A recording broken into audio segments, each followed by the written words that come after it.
Olá! Começamos agora mais uma edição do Janela Internacional, um programa da TV FPA dedicado às questões mundiais, política externa do governo Lula e política de relações internacionais do PT. Esta edição está sendo gravada no dia 9 de fevereiro, uma segunda-feira, por volta das 15 horas, e irá ao ar na quarta-feira, dia 11, a partir das 15 horas. Hoje iniciaremos com o editorial do companheiro Walter Pomar, diretor da Fundação Perseu Abramo. Depois teremos uma conversa com o companheiro Pedro Prola, do Núcleo do PT de Portugal, sobre o resultado das eleições portuguesas. E em seguida, nossa sessão de notícias. Queria aqui começar, evidentemente, comemorando a boa notícia da eleição portuguesa, a derrota do candidato da extrema-direita, mas, como sempre, tem um senão. Não é algo que deva ser subestimado. A votação obtida pelo candidato da extrema-direita e, de maneira geral, a força da extrema-direita na Europa continua sendo uma ameaça para as liberdades democráticas, o bem-estar social e a paz lá e mundo afora. Quero também falar nesse editorial de um tema que nós já abordamos na edição passada, a questão de Cuba. Uma das consequências e talvez um dos principais objetivos do controle sobre o petróleo venezuelano, que segue sendo buscado pelos Estados Unidos, é o estrangulamento de Cuba.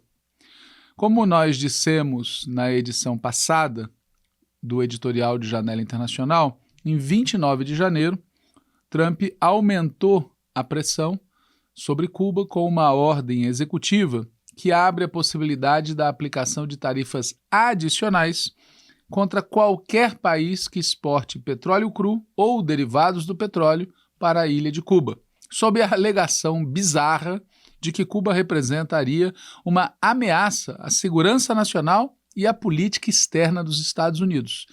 Eu vou aqui mais uma vez citar, entre aspas, declarações textuais dessa tal ordem executiva, assinada pelo pedófilo que preside os Estados Unidos, o senhor Donald Trump. Abre aspas. O regime alinha-se e fornece apoio a numerosos países hostis, grupos terroristas transnacionais e atores malignos adversos aos Estados Unidos, incluindo o governo da Federação Russa, a República Popular da China, o governo do Irã, o Hamas e o Hezbollah. Fecha aspas. Como se diria antigamente, é uma salada. O fato é que isso não é de um conspiracionista marginal.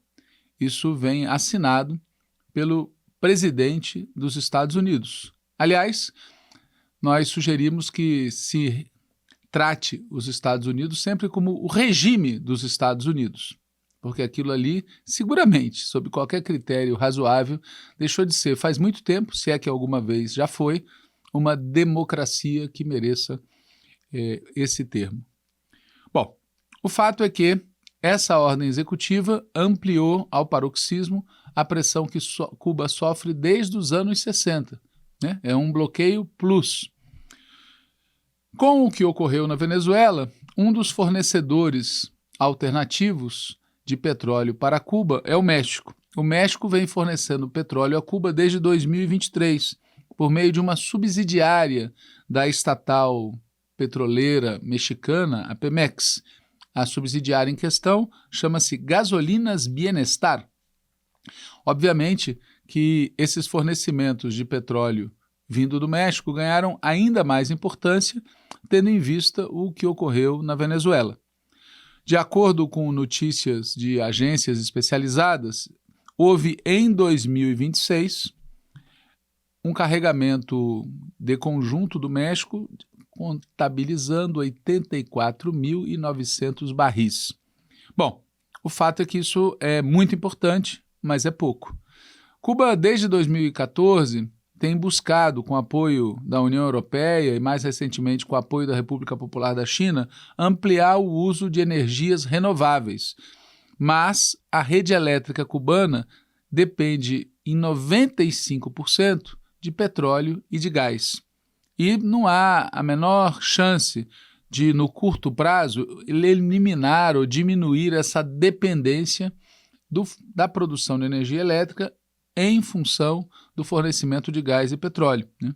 Eles têm a meta em Cuba de, em 2030, chegar a 24% da energia elétrica produzida por energias renováveis. É uma meta muito ambiciosa, mas é uma meta para 2030.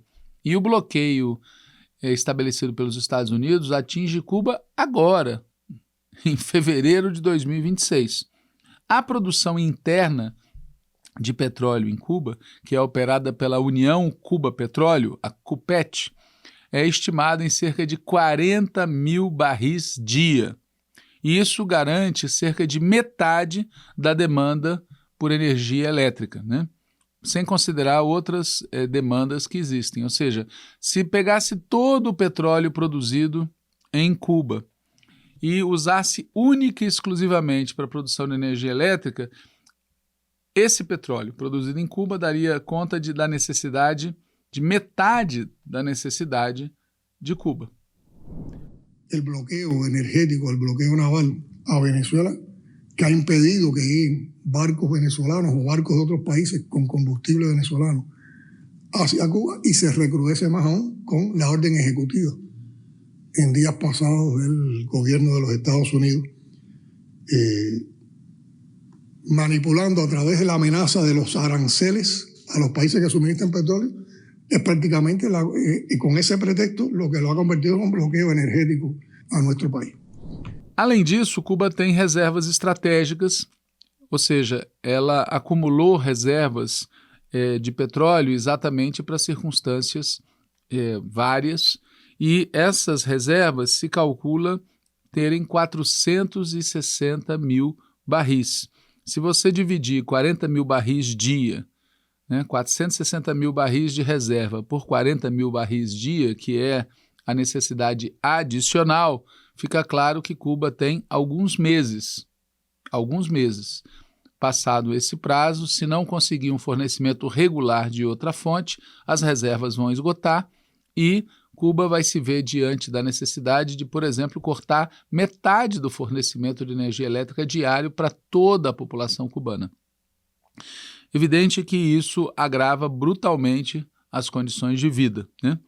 Se a gente resumir tudo isso que está acontecendo, a conclusão é que o governo Trump está tentando causar um desastre humanitário, com o objetivo óbvio de tentar derrubar o governo cubano ou, pelo menos, tentar que haja em Cuba um governo que se curve às exigências e às ordens do pedófilo que dirige o regime dos Estados Unidos.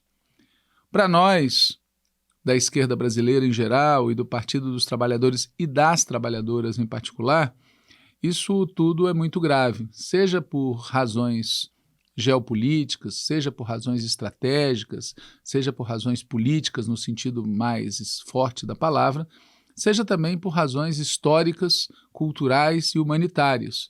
É evidente que para a esquerda latino-americana em geral e para o PT em particular, a experiência cubana é uma experiência inspiradora, especialmente no que diz respeito à luta pela soberania e à luta pelo socialismo. E foram inúmeras as circunstâncias em que Cuba deu absoluta e total e desinteressada solidariedade ao povo brasileiro e à esquerda brasileira em particular. Foi assim, por exemplo, na época da ditadura militar, e foi assim mais recentemente, quando Lula foi submetido a uma condenação e a uma prisão ilegais e injustas. Sempre Cuba ofereceu a sua solidariedade e a sua generosidade. Por todos esses motivos, nós reiteramos o que já dissemos no editorial passado. Nós não podemos ficar de braços cruzados ante esta situação. Não podemos também deixar que o México arque sozinho com a solidariedade. O Brasil tem meios para fazer isso. Além de outras características que o nosso país tem, nós somos o maior produtor de petróleo e gás da América Latina e Caribe. Segundo dados do próprio governo brasileiro, a nossa produção de petróleo e gás chega a 5 milhões de barris de óleo por dia. né? Mais de 5 milhões, para ser exato, 5,237, né? Portanto, a nossa produção, a produção brasileira, é mais do que o dobro da produção mexicana, né? E pela lei da partilha, uma parte do petróleo e do gás produzidos na área do pré-sal pertence ao Estado brasileiro, sendo administrada por uma estatal de nome PPSA. Logo, é bastante possível, é totalmente razoável, é exequível que o Brasil, por meio dessa estatal, a PPSA, se ofereça para contratar uma transportadora e realizar carregamentos para Cuba, né? Isso não precisa envolver de forma nenhuma a Petrobras, que é uma empresa de capital aberto, que tem ações negociadas na Bolsa de Nova York e, portanto, é vulnerável às ilegais retaliações do regime dos Estados Unidos, encabeçado, repito sempre, por aquele pedófilo. As fotos e os fatos são repugnantes.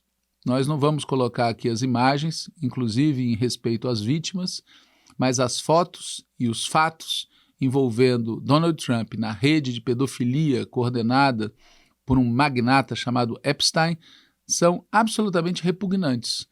É bastante sintomático da decadência e da degeneração da elite estadunidense que um personagem dessa natureza tenha chegado à presidência dos Estados Unidos. Vale dizer que há outros personagens da política estadunidense envolvidos na rede de pedofilia.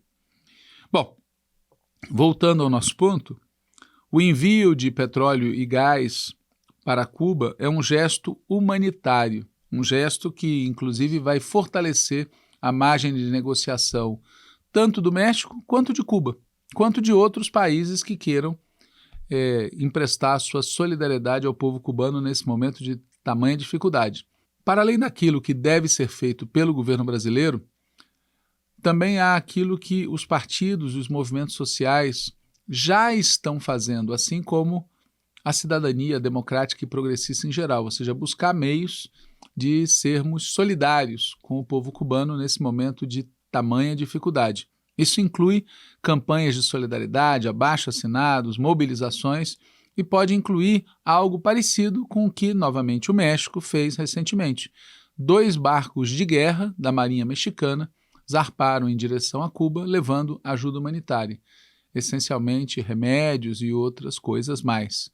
Esse é um exemplo que a sociedade brasileira deve buscar realizar e que o PT e outros partidos e organizações de esquerda, democráticas, progressistas, têm a tarefa de realizar. Nós não podemos assistir a mais uma catástrofe causada deliberadamente pelos Estados Unidos e seus aliados e não fazer nada ou quase nada. Bom, dou as boas-vindas aqui ao Pedro Prola, do núcleo do PT em Portugal. Vamos aqui falar sobre o segundo turno das eleições portuguesas, das eleições para presidente, né? Antes, dar uma atualizada, lembrando aqui que o cargo de presidente em Portugal é mais cerimonial, apesar dele poder, como fala, dissolver o parlamento, tem algumas funções a mais que normalmente a gente não encontra num regime parlamentarista. E eu queria começar aqui sobre os resultados, tanto no primeiro como no segundo turno, a participação foi muito parecida, né, Pedro? Um pouco acima dos 50%, por volta de 51%, 52%, não é isso? Sim. Foi até uma votação elevada no contexto português, porque na última eleição presidencial, olá Fábio também, cumprimentando o pessoal que está nos acompanhando, mas geralmente a participação, a afluência eleitoral tem estado abaixo de 50% em Portugal. Nos últimos anos, nas legislativas e agora também na presidencial, na eleição presidencial, enfim, a participação eleitoral aumentou, sendo que Portugal não tem voto obrigatório, né? Um dos países, como geralmente na maior parte dos países europeus pensa que não há o voto obrigatório, e também tem havido uma redução muito grande da participação eleitoral em outros países europeus também, e Portugal é um dos casos em que isso também ocorre, ou seja, existe uma, digamos assim, mais de metade da população não participa do processo político. Mas nestes últimos anos agora, nas legislativas e também na eleição para presidente da República, a participação voltou, enfim, a subir. Então aí é um dado que, enfim, existe uma recuperação, digamos assim, de algum eleitorado. O que é uma boa notícia, né? Mas o principal motivo de eu ter chamado a atenção para isso é que, pelos resultados, em relação à comparação do primeiro para o segundo turno, a gente não tem nem como dizer, teve uma maior participação ou uma menor participação e isso influenciou no resultado. Na verdade, o que teve foi meramente uma transferência de votos em massa da direita e centro-direita para o candidato do Partido Socialista. Pode-se entender dessa forma? Mais ou menos. Existe uma coisa que você estava falando até sobre a questão da participação, aumentar a participação como uma boa notícia. A verdade é que havia uma boa parte do eleitorado português que estava, tem eleitorado indiferente, também tem eleitorado que está chateado, zangado com o sistema, está zangado com a política. E, portanto, no Brasil, como tem o voto obrigatório, o pessoal, mesmo estando insatisfeito, vai votar e eventualmente surgem candidaturas que acabam procurando responder a esse eleitorado. Em Portugal isso não acontecia, né? Não existia partidos assim, não havia um discurso político, digamos assim, folclórico, como a extrema-direita vem fazendo agora, né? Com o surgimento do Chega, e esse é um dado muito importante para ter presente nesta primeira fase aí do crescimento do Chega, uma boa parte do eleitorado do Chega é eleitorado que não votava antes. Portanto, existe uma redução muito grande nas legislativas de 2024. Existe uma aproximação muito grande entre o número de novos eleitores, ou seja, de um aumento da participação, e a votação do Chega. Então, existe o eleitorado que estava fora do sistema eleitoral, ou seja, que não participava institucionalmente na votação, que não ia votar, né? E que passou a ir e vai para o Chega, nesse caso, né? Então, isso ocorreu, né? E com relação aí a outra questão que você colocou, efetivamente, do primeiro para o segundo turno, aí sim, na eleição para presidente do primeiro para o segundo turno, não existe grande mudança em quem vai votar, né? Existe um aumento ligeiro do número de brancos e nulos, mas não existe um grande aumento, nenhuma alteração da participação eleitoral significativa. A grande maioria dos votos do primeiro turno, de todos os outros candidatos, vai se concentrar no Antônio José Seguro, que foi eleito presidente com uma votação histórica, com 66%, que é um resultado, é o segundo maior resultado em termos de porcentagem de votação, depois de Mário Soares em 91. Mas em termos de número de votos é superior, portanto ele conseguiu bater, em termos de votos individuais, no número de votos ele bateu. Mas acontece também, por outro lado, que o candidato do Chega, o André Ventura, conseguiu, ainda assim, ele conquistou mais cerca de 300 mil votos, ou seja, ele conseguiu atingir a marca dos 33%, e, portanto, ele perde feio, mas ele não é, digamos assim, ele não perde votos.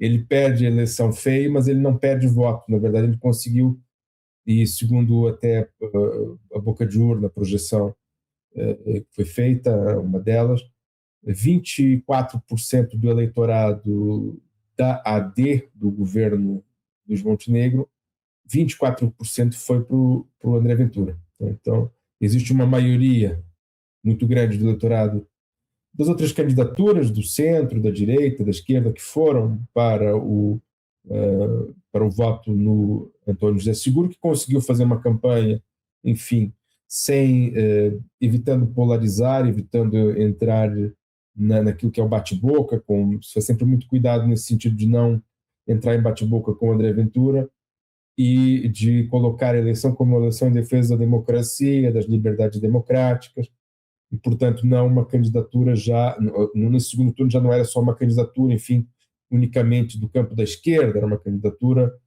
da democracia, ampliando aos setores também do centro e da centro-direita, e consegue esse resultado histórico que reforça muito enfim, a posição do próprio presidente eleito, mas sem esquecer que, na verdade, a extrema-direita não está numa posição assim, de uma derrota política, digamos, sofre uma derrota eleitoral significativa, mas não se pode afirmar que sofra uma derrota política, porque esta votação do André Ventura, que é de 33%, inclusive está acima da votação do governo, das forças do governo, construções do governo minoritário, nas legislativas. Ou seja, é claro, com alguns votos que são da própria AD, mas o que isso significa é que o potencial de votos, não significa que se traduzem em votos para a extrema-direita, mas o potencial de votos deles, digamos assim, existe e é superior à votação que eles têm em legislativas, que é cerca de 22%. Então, chega a 33%, é mais ou menos mais 10 pontos acima daquilo que é a votação que eles tiveram legislativa. E acende um alerta, imagino eu, para a próxima legislativa, né? Porque, inclusive, não sei se eu poderia dizer dessa forma, o grande derrotado foi exatamente o Montenegro e a AD, né? Sim. Sim, porque o candidato da AD ficou com 11% no primeiro turno. Então ele ficou, ou seja, com 1/3 dos votos que a AD tinha tido nas legislativas do ano passado. No caso aí essa eleição de 2026 foi a segunda eleição para presidente que passou para o segundo turno. Há alguma avaliação do porquê que isso ocorreu agora? E exatamente quando entra o Chega como uma força política protagonista no cenário português? Sim, existe uma certa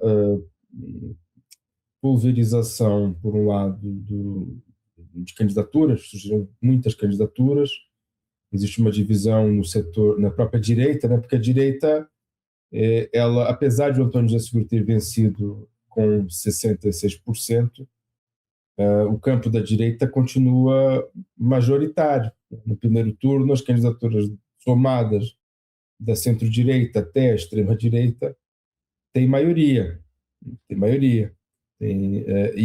Isso aconteceu também nas legislativas, tiveram, penso que somados, cerca de, se não estou em erro, 58% dos votos.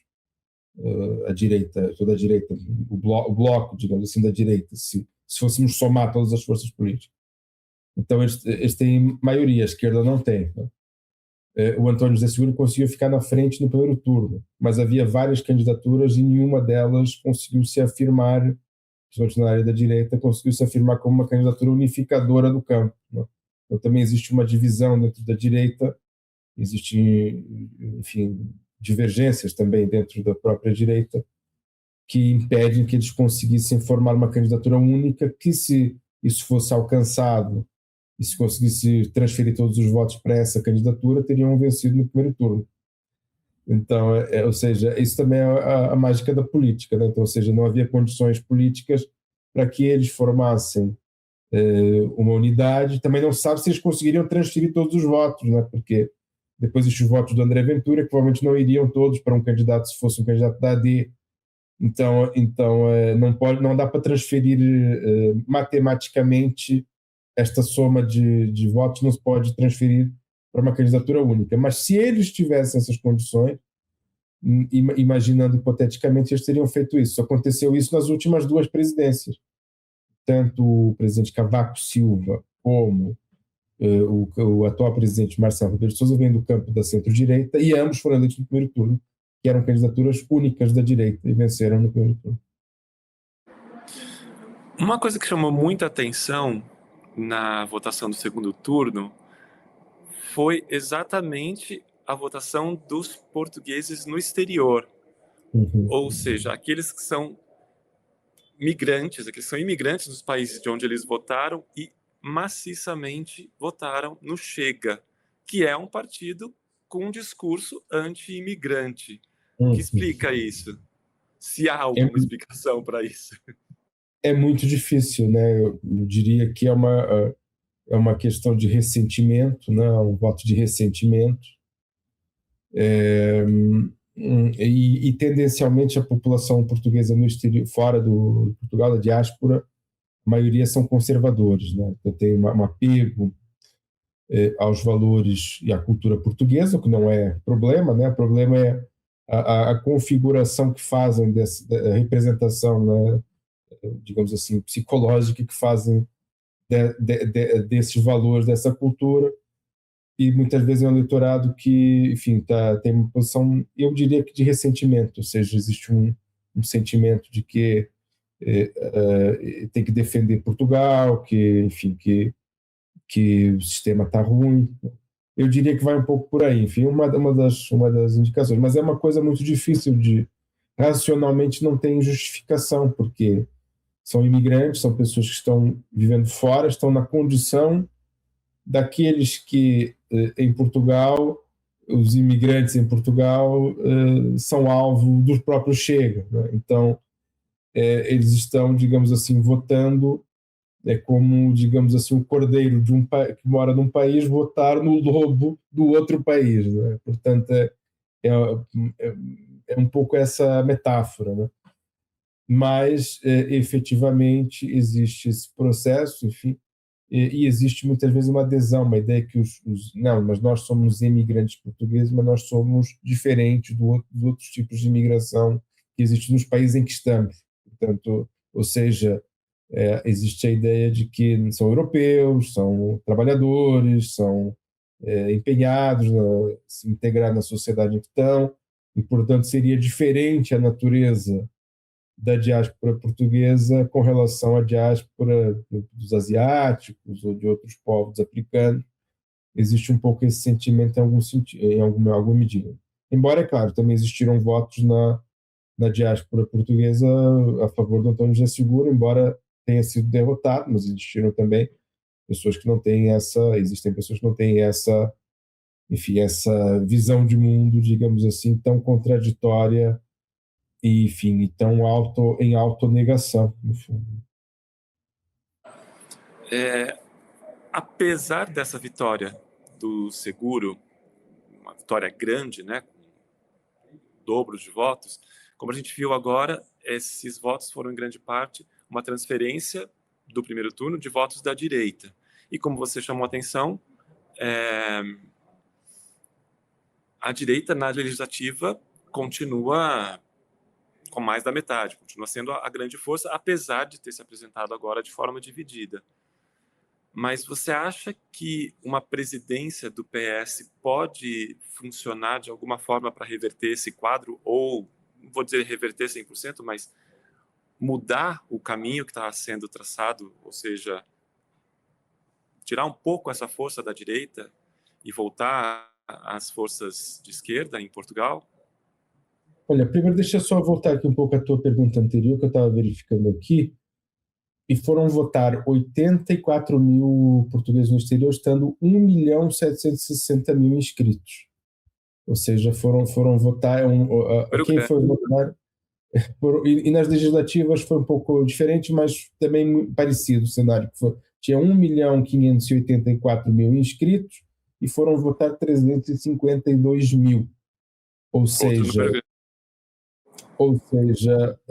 existe uma minoria do eleitorado no exterior que vota, o que também pode conduzir e aí tem uma outra explicação, que é aquele eleitorado que está mais ressentido no exterior, é aquele que vai se sentir mais, digamos assim, motivado a ir votar na extrema-direita. Então, ou seja, não quer dizer que toda a população portuguesa no exterior tenha posição de extrema-direita, mas aqueles que estão mais motivados, porque às vezes tem que viajar muitos quilômetros para ir votar, ou seja, tem que ir no consulado, no caso do presidente tem que ir no consulado, né? Então, no caso das legislativas, acho que por correio basta, né? Basta votar por correio. Mas É permitido voto por correio, no caso, no nas Portugal. legislativas. Mas mesmo assim a taxa de participação aqui está abaixo de 10% para presidente e para o governo, para as legislativas, está aqui, penso eu, 20%, 30%. Então, eu diria que não é o eleitorado totalmente representativo da população também da diáspora portuguesa, né? Enfim, também tem que se considerar esse elemento. Enfim. Mas, Sim, com enfim, certeza. exato. E com relação ao que esperar, né, daí o que vai acontecer, o que significa, né, esse resultado aí, em termos daquilo que vai ser a presidência enfim, porque o que acontece é que o PS, né, o caso, o Partido Socialista, de onde vem o António José Seguro, teve, nas legislativas, ficou em segundo lugar no número de votos, em terceiro no número de deputados. Os municípios de Lisboa e Porto são governados pelo PSD. As regiões autónomas, só tem 2 regiões autónomas com governos regionais, que é a Madeira e os Açores, são as ilhas, têm governos liderados pelo PSD. Então, neste momento, não existia nenhuma figura vinda da centro-esquerda que ocupasse funções, digamos assim, de alto escalão em Portugal, né? Só deputados, tinha deputados do PS, deputados europeus também do PS, e claro, municípios, existem vários municípios, mas não os maiores, não os mais importantes. Então, neste caso, a eleição do António José Seguro, embora ele seja uma figura que não é uma figura consensual dentro do PS, porque ele, inclusive, não foi. Inicialmente, ele avançou sozinho, com muitas expressões públicas de figuras do PS que queriam outro candidato, queriam que surgisse outro candidato. Apesar disso, a verdade é que ele é uma figura que vem efetivamente do campo do Partido Socialista, e esse fato, ou seja, o fato de ele ocupar a presidência da República, e isso foi algo que ele próprio colocou durante a campanha eleitoral, principalmente no primeiro turno, que era necessário reequilibrar um pouco o sistema, ou seja, ter do outro lado da balança também uma presidência que fosse um pouco mais orientada para o campo da centro-esquerda, sendo que ele pessoalmente ele tem um perfil mais ao centro, ou seja, ele não é uma figura que dentro do PS seja uma figura mais na esquerda do PS, ou, enfim, agregadora do setor da esquerda, mas é uma figura do centro, esquerda ali, e que, enfim, se posicionou no sentido, enfim, de procurar garantir que algumas políticas públicas tenham, enfim, uma componente de justiça social, enfim, e, enfim, se opondo também a que houvesse alterações na legislação trabalhista sem o acordo, pelo menos, de uma das centrais sindicais, e, portanto, ele se posiciona um pouco, enfim, no sentido de limitar um pouco a ação do governo em algumas matérias, embora, claro, a garantia que ele dá é que vai ser um presidente cooperante com o governo, portanto, e que espera que a legislatura dure até ao final, ou seja, que não haja necessidade de dissolver o parlamento. Como você disse, o presidente da República aqui, que é um sistema semipresidencialista, né? Então, não igual ao francês, com menos poderes do que o presidente. O presidente francês é chefe do executivo, ele é presidente, é chefe do executivo, mas depois tem que nomear o governo de acordo com a maioria parlamentar, ou seja, tem que respeitar também o resultado legislativo. Aqui o primeiro-ministro que é o chefe do executivo, e o presidente da República tem uma função quase de supervisão, enfim, pode dissolver o parlamento, considerar que não tem condição política, pode vetar, ele tem poder de veto, ou seja, ele veta a lei se não concorda, e ele falou, portanto, no caso do António José Seguro, ele falou que vetaria a legislação do trabalho, que é uma legislação altamente regressiva de direitos, que o governo está tentando implementar, enfim, inclusive gerou uma greve geral no final do ano passado, com muita adesão, uma adesão que nem o governo esperava. A extrema-direita inicialmente se expressou contra a greve, falou que a greve era uma greve, enfim, que não se entendia, que era, enfim, aquela coisa de que estavam querendo fazer, enfim, causar, né? mas depois do dia da greve, a extrema-direita passou a dizer que concordava com as razões de satisfação e que já não estava a favor da legislação laboral tal como ela estava. Então, existe da parte do governo alguns erros também que está cometendo, por vezes uma certa orientação de tentar levar as coisas como se tivesse uma maioria absoluta, que não tem no parlamento.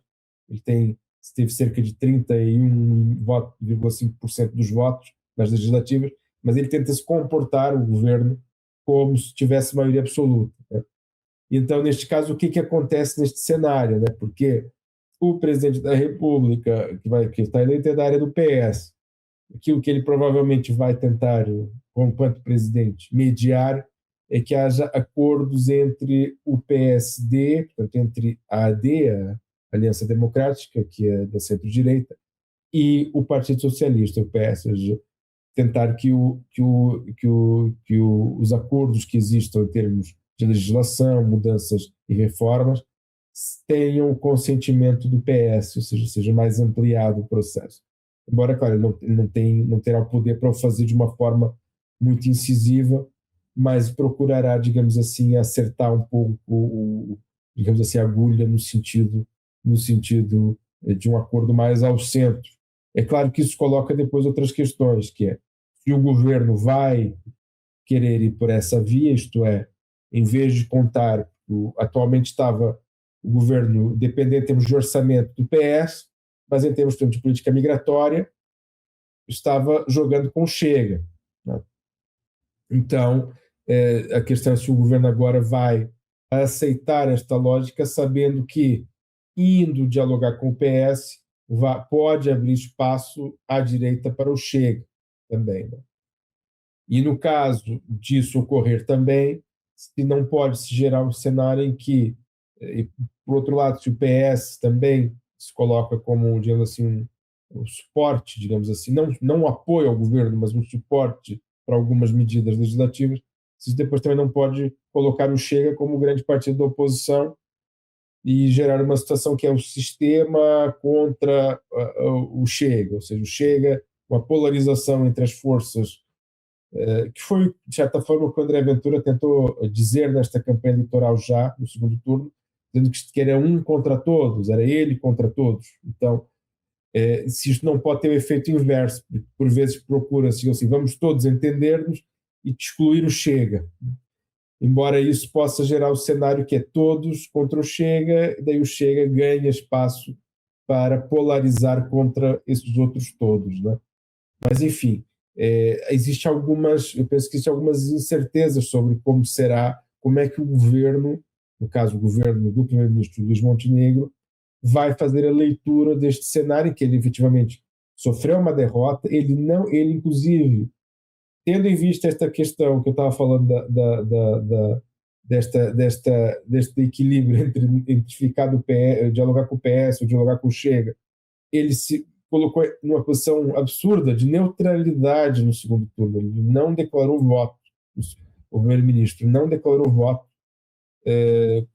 pela democracia, não se expressou, deu liberdade de voto, embora o eleitorado e muitos dirigentes do próprio partido, do PSD, tenham ido apoiar efetivamente o Antônio José Seguro. Então, eu diria que existe alguma incerteza. A ideia fundamental é que as forças políticas, tirando o Chega eventualmente teria interesse de ir novamente a eleições legislativas, mas tanto para a AD como para o PS, eventualmente a perspectiva é de não buscar um cenário eleitoral neste momento e deixar isso mais para frente, ou seja, neste momento não abrir uma nova crise, enfim, política no sentido de provocar novas eleições. Bom, Pedro, eu acho que essa tua exposição mostra um pouco que o cenário, na verdade, está em aberto, né? Com essa eleição do Seguro. E tem um cenário que vai começar a se formar agora, porque você tem uma força de centro-esquerda voltando ao protagonismo, de certa forma, o poder que estava protagônico, que era do Luiz Montenegro, teve uma grande derrota, e o Chega, perdão do trocadilho, chegando com tudo, né? Tá chegando com força. As forças políticas portuguesas, de um modo geral, a impressão que deu essa eleição é que acenderam o alerta, porque apesar, por exemplo, do Luiz Montenegro não ter dado o seu apoio expresso para nenhum dos dois candidatos, e outras forças de direita também terem se abstido de ter dado a sua posição, de ter declarado sua posição, a população, de um modo geral, pelo menos a população votante, majoritariamente, escolheu um caminho mais democrático. Ou seja, não foi para a extrema-direita. Isso deixa muita coisa em aberto, que acho que a gente vai ter que observar com cuidado daqui para frente, nesses próximos meses, ou até a próxima legislativa, como vai ser. Então, eu queria aqui a tua opinião, tua visão final sobre esse cenário. Então, efetivamente, existe esse cenário que existe em Portugal, enfim, de uma certa perda eleitoral da esquerda, né? Não só da centro-esquerda, mas principalmente da esquerda, que vem sofrendo bastante, mas existe uma análise que é importante ser feita no nosso campo. Portanto, no nosso campo, no nosso plano, existe efetivamente um eleitorado, como você falou, que majoritariamente rejeita a extrema-direita. Por agora, continua rejeitando, apesar de eles terem estado nestes últimos anos em crescimento, mas existe efetivamente a identificação de que há um sintoma de um problema político, econômico, social, cultural, que se traduz digamos assim, no ressurgimento da extrema-direita fascista. E isso ocorre, claro, não só em Portugal, mas acontece também na Europa, em vários países europeus. Já ocorreu no Brasil, com características diferentes, porque talvez na América Latina eu acho que as características são um pouco diferentes da forma como isso se afirma, embora o quadro geral seja basicamente o mesmo, né, que é uma crise no funcionamento do sistema capitalista, na sua fase neoliberal e financeirizado, e nesse sentido existe um conjunto de insatisfações e de problemas sociais que emergem, e na sequência desse processo a própria extrema-direita encontra, digamos assim, um caminho, apresenta um caminho, um movimento para, digamos assim, dar resposta a essas insatisfações sem mexer no sistema, sem alterar o sistema. E, portanto, acaba sendo entre aspas, antissistema muito confortável para o próprio sistema, para o sistema midiático, para os proprietários das redes sociais, porque não mexe com os interesses econômicos deles. E, portanto, eles preferem dar o microfone, dar o algoritmo para a extrema-direita do que dá para o nosso campo. E a gente também oferece um caminho alternativo a essa ordem liberal, esse sistema, enfim, da democracia puramente liberal, mas esse caminho que a gente oferece não é um caminho que seja vantajoso para os interesses, muitas vezes, desses grupos, ou de alguns, ou como eles configuram, alguns desses grupos configuram os seus interesses, né? Então, esse é um problema que eu diria que é um problema mais amplo até do que Portugal, mas que também ocorre em Portugal, que é a dificuldade ou a indisposição, ou enfim, seja por que motivo for, mas a incapacidade de dar respostas que resolvam efetivamente os problemas das pessoas e que garantam uma participação política e democrática efetiva. Porque, como a gente falava no início, sobre a abstenção, havia um eleitorado em Portugal, boa parte que não votava e continua não votando. Onde é que estão essas pessoas? Então, o fato de ter metade do eleitorado não votando, metade da população não votando, isso deveria acender um alerta no sistema. O que está correndo mal para que as pessoas não vão votar? Sentem que a sua opinião não contam, que a sua opinião é irrelevante. E a partir daí já existe um problema. Se metade da população, a gente fala em democracia, mas metade da população sente que não faz parte, então a democracia aí está muito em causa, né? E já está em causa antes de surgir a extrema-direita. Portanto, é necessário encontrar uma resposta para isso. O alerta vermelho está lançado. Pedro, quero te agradecer muito. Eu espero ter outras oportunidades da gente ter esse diálogo, como a gente já teve em outras ocasiões, porque é sempre bom contar com essas suas opiniões. Principalmente em Portugal, você consegue esclarecer muita coisa. Muito obrigado. Espero que quem nos assistiu tenha aproveitado. E seguimos esperando o cenário que vai se desenvolver em Portugal e no Brasil. Continuando nossas notícias de hoje, após uma década sem encontros formais de alto nível, Rússia e Brasil retomaram sua agenda de cooperação estratégica no dia 5 de fevereiro, em Brasília.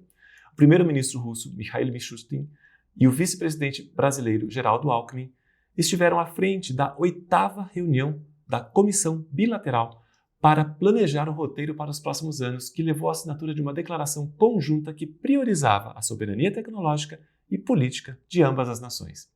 Um dos pontos mais significativos do documento é o apoio explícito da Rússia à candidatura do Brasil a uma vaga permanente no Conselho de Segurança da ONU.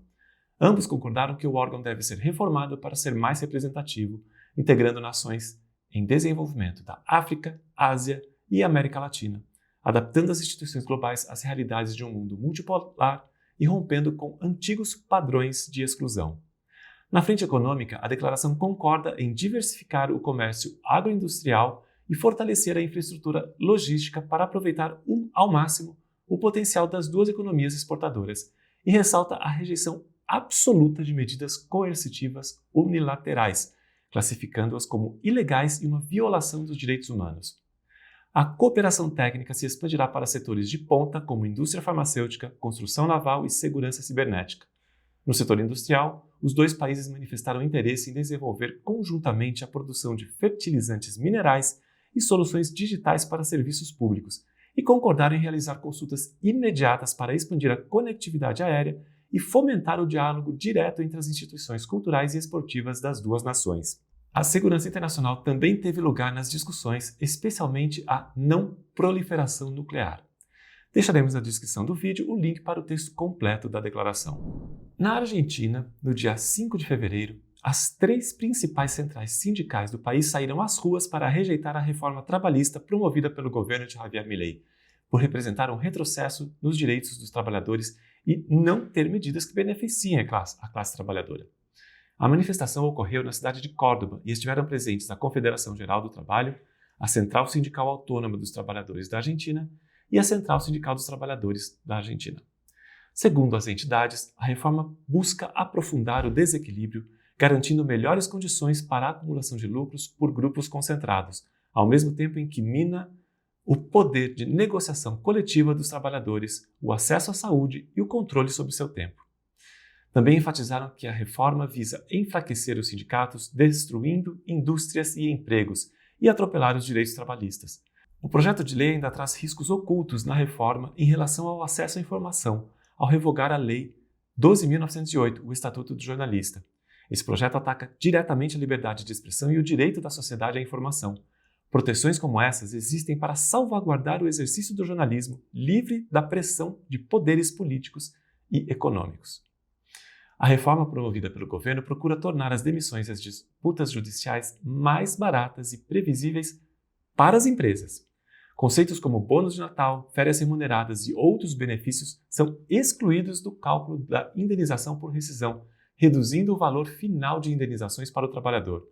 Um dos aspectos mais contestados é a modificação da jornada de trabalho, pois permite, por meio de acordos coletivos ou outros arranjos, que a jornada de trabalho seja estendida de 8 para 12 horas, implementando bancos de horas ou sistemas especiais. Um funcionário poderia trabalhar mais horas em certos dias e compensar com menos horas em outros, sem que o empregador tenha que pagar horas extras. Embora um período de descanso de 12 horas entre os turnos deva ser respeitado, esse sistema enfraquece o conceito de hora extra e transfere a carga de trabalho sem a correspondente compensação financeira. O governo Milei arremeteu contra a ativista Milagros Sala, presa desde janeiro de 2016 por participar de um protesto social, apesar da Corte Interamericana de Direitos Humanos ter intervindo e, em novembro de 2017, ordenado ao país que lhe concedesse prisão domiciliar ou uma medida menos restritiva após constatar que sua saúde estava se deteriorando rapidamente. Agora, o governo Milei exigiu a revogação das medidas protetivas para Sala retornar à prisão e culpou a corte em um discurso semelhante aos usados por Donald Trump. Milei estava determinado a iniciar uma nova era dos direitos humanos. Um comunicado do Ministério da Justiça dizia: os direitos humanos existem para proteger as pessoas, não para acobertar condenados e garantir sua impunidade, muito menos quando eles se enriquecem às custas de cidadãos cumpridores da lei. Só existe um lugar para criminosos: a prisão. O principal argumento é que Sala tem uma sentença final de 15 anos a cumprir na prisão. Os tribunais querem que ela deixe La Plata, cidade para onde se mudou no final de 2023, para receber tratamento médico ao qual não tinha acesso antes. Segundo Elizabeth Gomes Alcorta, ex-ministra da Mulher e integrante da equipe jurídica que defende Sala, o governo já havia solicitado a revogação das medidas provisórias há mais de um ano. O que eles estão tentando fazer é criar uma história com milagro para obter ganhos políticos. Esta publicação só agrava o sofrimento dela. Pablo Quirno, ministro das Relações Exteriores da Argentina, e Jamieson Greer, representante comercial dos Estados Unidos, assinaram um acordo comercial e de investimentos que reforça o alinhamento estratégico do governo Milei com Washington. Relatórios iniciais de novembro do ano passado indicavam um acordo alinhado aos interesses estratégicos dos Estados Unidos, tanto comerciais quanto geopolíticos. Segundo o Ministério das Relações Exteriores, a versão final do documento será publicada pelo governo dos Estados Unidos e a presidência argentina confirmou que o texto será enviado ao Congresso para apreciação, conforme estabelece a Constituição. O acordo visa reduzir as barreiras tarifárias e não tarifárias e coordenar posições contra práticas comerciais consideradas desleais, uma formulação que, na linguagem diplomática de Washington, tem como alvo principal a China no âmbito da guerra comercial instalada pela Casa Branca.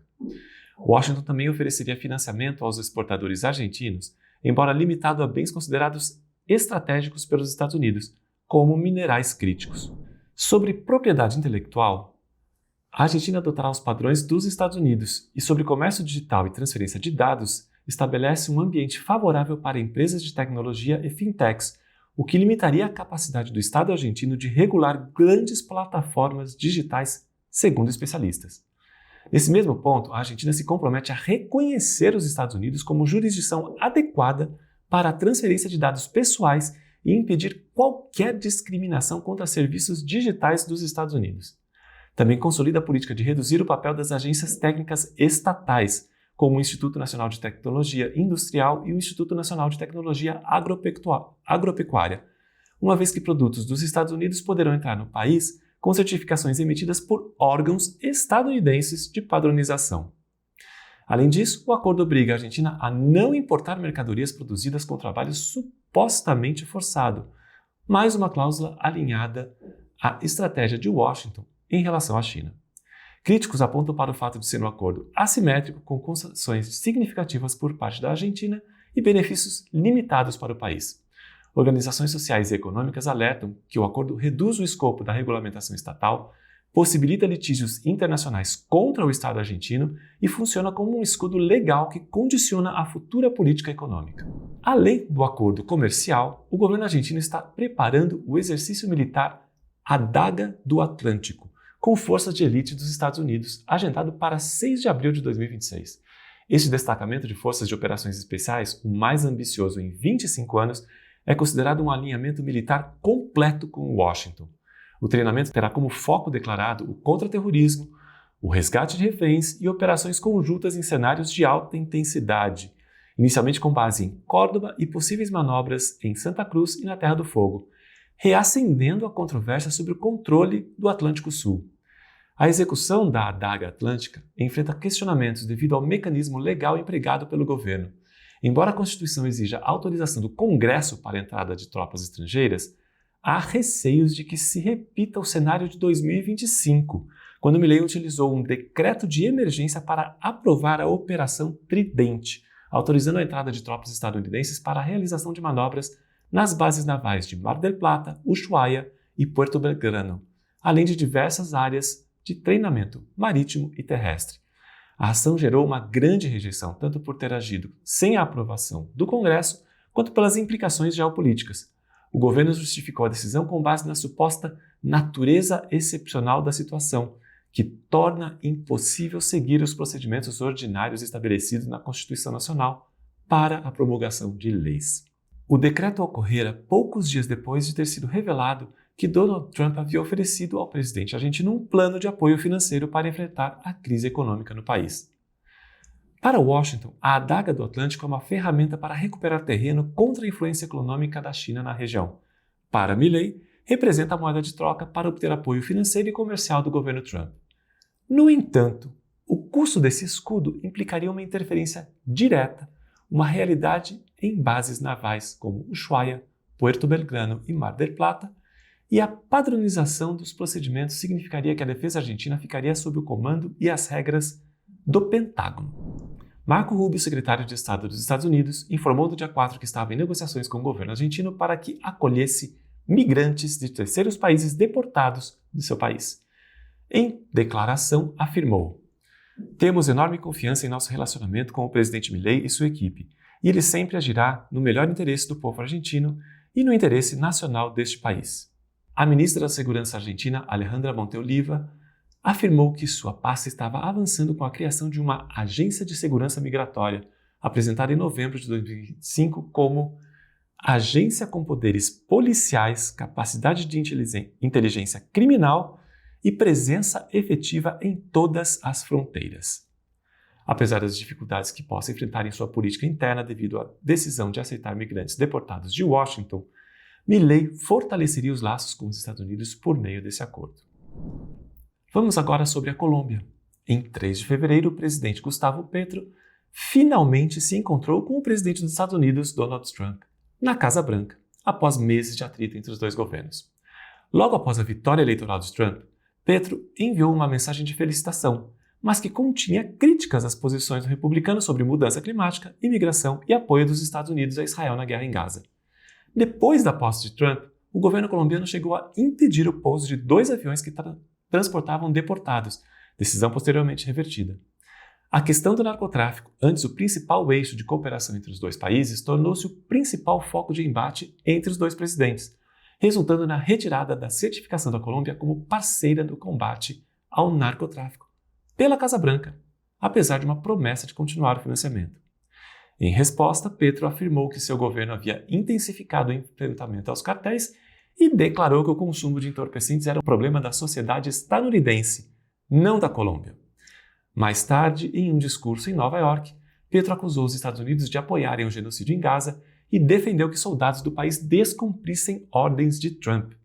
Por conta disso, seu visto foi cancelado e ele foi incluído em uma lista de sanções do Departamento do Tesouro sob a alegação de cumplicidade com o narcotráfico.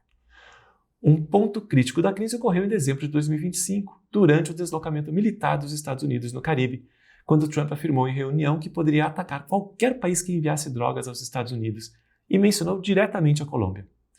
Após o ataque a Caracas e o sequestro de Nicolás Maduro, autoridades colombianas mobilizaram contatos em Washington para abrir caminho para um telefonema entre os dois presidentes em 7 de janeiro e posteriormente para a reunião presencial da semana passada. A relação entre os dois países se insere na política de Trump de conter a presença da China na região e é considerada estratégica para o controle de fronteiras e grupos armados. Para Petro, a redução das tensões pode influenciar as eleições presidenciais de maio, com possível impacto favorável ao candidato que ele apoia, Iván Cepeda. Como gesto simbólico, durante a visita, Petro levou a Washington uma cesta com produtos tradicionais colombianos como café e chocolate, produzidos por famílias que substituíram o cultivo da coca por alimentos por meio de programas governamentais em uma tentativa de reforçar sua narrativa sobre desenvolvimento e combate ao narcotráfico. Das Américas para a Ásia. No Japão, o Partido Liberal Democrata, liderado pela primeira-ministra Sanae Takaichi, venceu as eleições antecipadas deste domingo, 8 de fevereiro, com uma vitória esmagadora. A NHK, rede japonesa, ao citar resultados da contagem de votos, afirmou que o PLT garantiu sozinho 316 cadeiras no início desta segunda-feira, superando com folga a maioria absoluta de 261 cadeiras na Câmara Baixa, composta por 465 membros. Isso representa um recorde desde a fundação do partido em 1955 e supera o recorde anterior de 300 cadeiras conquistadas em 1986 pelo falecido primeiro-ministro Yasuhiro Nakasone. Primeira mulher a ocupar o cargo como primeira-ministra do país, Takaichi tentou conseguir um mandato popular ao convocar estas eleições apenas 4 meses após assumir a liderança do partido. Seu aparente sucesso contrasta fortemente com o de seus 2 antecessores, sob os quais o partido perdeu a maioria parlamentar devido a escândalos de corrupção e ao aumento dos custos. O PLD perdeu a maioria em ambas as casas do parlamento em 2024 e sua coalizão de décadas com o partido Komeito chegou ao fim. Takaichi havia prometido renunciar caso seu partido não conseguisse a maioria e as eleições antecipadas foram consideradas uma grande aposta. Mas a popularidade pessoal dela parece ter ajudado o partido, com índice de aprovação para seu governo geralmente acima de 70%. A presença de Takaichi nas redes sociais também conquistou novos seguidores, principalmente entre jovens eleitores. Ela compartilha regularmente vídeos de seu dia a dia e atividades políticas. E um vídeo dela tocando bateria com o presidente sul-coreano Lee Jae-myung é um dos muitos que viralizaram. Takaichi e o PLD enfrentaram uma oposição mais unida do que antes. O Komeito, antigo parceiro de coligação, uniu forças com o Partido Democrático Constitucional do Japão para formar um maior bloco de oposição na Câmara Baixa. Ela então pressionou para endurecer o sistema de imigração, rever as regras sobre a propriedade estrangeira de terras japonesas e combater a inadimplência de impostos e seguro-saúde por parte de estrangeiros. Mas em um país onde apenas 3% da população é composta por estrangeiros, os críticos a acusam de criar ansiedade e divisão. Críticos, incluindo empresários, estão céticos de que sua promessa de gastar mais e cortar impostos possa reanimar a economia japonesa, que está em declínio. A dívida pública do país já é uma das mais altas entre as nações desenvolvidas. As relações com a China, o maior parceiro comercial do Japão, também estão tensas depois que Takaichi sugeriu, em novembro passado, que seu país poderia intervir militarmente se a China invadisse Taiwan. Com uma maioria de 2/3, agora Takaichi estaria em uma posição forte para considerar seu objetivo de longa data de mudar a Constituição pacifista do Japão. Ela cortejou Donald Trump, que a apoiou publicamente, uma atitude incomum para um presidente dos Estados Unidos, e ambos parecem concordar que o Japão deveria gastar mais em defesa. O Líbano está se preparando para apresentar uma queixa às Nações Unidas contra Israel, acusando o regime de Netanyahu de pulverizar produtos químicos sobre diversas aldeias fronteiriças no sul do país em 1º de fevereiro de 2026. O presidente libanês Joseph Aoun denunciou um crime ambiental e sanitário contra o povo libanês e suas terras, e a força da ONU destacada no país deplorou uma atividade inaceitável que viola a Resolução 1701, que exige a cessação das hostilidades entre os dois países.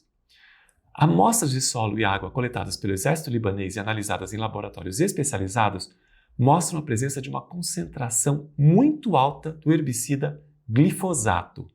Em comunicado, os Ministérios da Agricultura e do Meio Ambiente libaneses indicaram que algumas amostras apresentaram concentrações de 20 a 30 vezes maiores do que os níveis normalmente aceitos pelos padrões internacionais.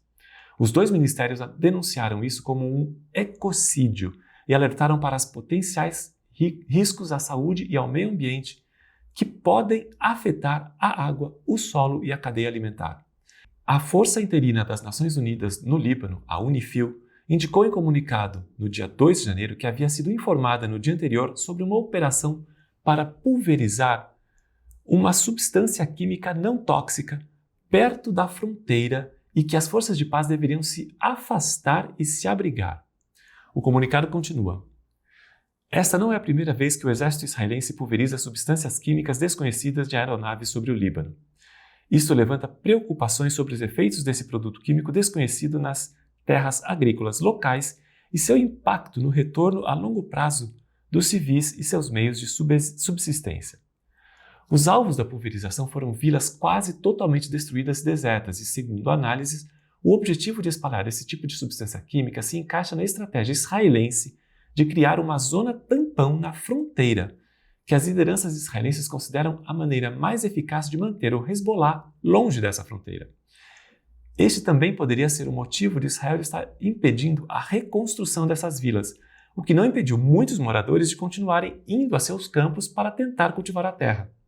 Assim, o uso desse tipo de substância visa romper permanentemente a ligação entre os habitantes e suas terras. Irã e Estados Unidos iniciaram novas negociações no dia 6 de fevereiro em Mascate, capital de Omã, sobre o programa nuclear iraniano. A delegação iraniana foi liderada pelo ministro das Relações Exteriores, Sayed Abbas Araghchi, enquanto a delegação dos Estados Unidos foi chefiada pelo enviado especial da Casa Branca, Steve Witkoff. Teherã insistiu que as negociações fossem conduzidas indiretamente, sem um encontro presencial entre Araghchi e Witkoff, tendo como intermediário o ministro das Relações Exteriores de Omã, Badr bin Hamad al-Busaidi. Minutos antes do início das negociações, Araghchi declarou que Teherã estava totalmente preparada para defender a soberania e a segurança nacional do país contra exigências excessivas ou aventureirismo. As negociações ocorrem em um contexto de tensões entre Washington e Teherã e de ameaças de Trump de lançar um ataque contra a nação persa. As posições de Irã e Estados Unidos parecem distantes. Washington quer incluir na agenda, além do programa nuclear iraniano, a limitação de seus mísseis balísticos e discussões sobre seu apoio a grupos de resistência como Hamas, Hezbollah e os Houthis no Iêmen. Ao final, Araghchi descreveu esta rodada de negociações como um bom começo em uma atmosfera muito favorável e explicou que a decisão sobre como prosseguir será tomada após consulta com os respectivos governos. Ainda segundo ele, o foco atual deve ser superar o clima de desconfiança predominante, para depois elaborar uma estrutura de diálogo que garanta os interesses do povo iraniano. Também esclareceu que o foco das conversações é exclusivamente a questão nuclear e não haveria debate sobre outros temas. A delegação iraniana foi liderada por Araghchi e incluiu seus adjuntos Majid Takht Ravanchi, Kazem Gharibabadi e Hamid Khanbari e o porta-voz do Ministério das Relações Exteriores, Ismail Baghai. Pelos Estados Unidos, além de Witkoff, estavam presentes Jared Kushner, genro e conselheiro de Trump, e o almirante Brad Cooper, comandante do Comando Central dos Estados Unidos. A presença de um oficial militar de alta patente em um diálogo civil gerou especulações na mídia, visto que a equipe iraniana não incluía nenhum militar. A principal exigência do Irã nessas negociações é o levantamento de todas as sanções econômicas e financeiras. Teherã insiste que qualquer acordo que não traga benefícios econômicos tangíveis é inútil. No âmbito técnico, o Irã mantém como uma linha vermelha inegociável o reconhecimento de seu direito legal de enriquecer urânio em seu próprio território, considerando qualquer condição prévia que ignore esse direito como um ato de má-fé. 2 especialistas da ONG Human Rights Watch renunciaram aos seus cargos após, segundo eles, a organização ter bloqueado a publicação de um relatório que condenava a recusa de Israel em conceder aos palestinos o direito de retorno às suas terras. O relatório classificou a recusa como um crime contra a humanidade. As cartas de renúncia foram publicadas em conjunto pelo britânico The Guardian e o estadunidense Jewish Currents.